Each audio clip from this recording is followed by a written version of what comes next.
Je fais partie d'Esprit de Service France parce que, comme le dit Ray Kroc, c'est le fondateur de McDo, « None of us is better than all of us ». Donc pour moi, Esprit de Service, c'est un peu comme un bouillon de culture. Chacun a sa propre recette, on a tous des cultures différentes, on a tous des contraintes différentes, on a tous des enjeux parfois qui peuvent être différents. Et finalement, c'est par le cumul de tout ça, l'enrichissement de tout ça, qu'on progresse, qu'on avance et qu'on gagne en expertise. Alors je ne pourrais pas vous dire précisément l'ingrédient que j'ai récolté, parce qu'en fait c'est plus une infusion qu'un électrochoc.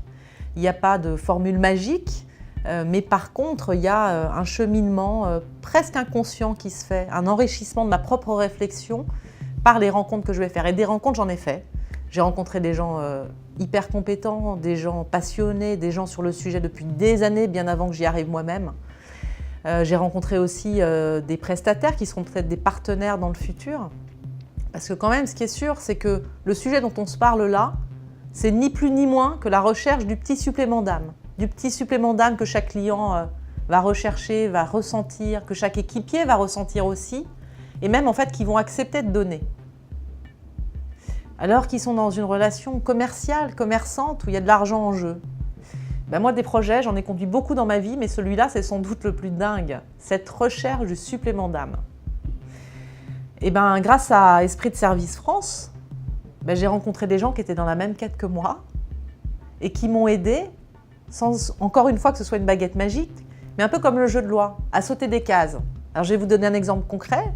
Je me souviens que quand on a mis en place, nous, un nouvel outil pour mesurer la satisfaction des clients, on avait un questionnaire hyper long.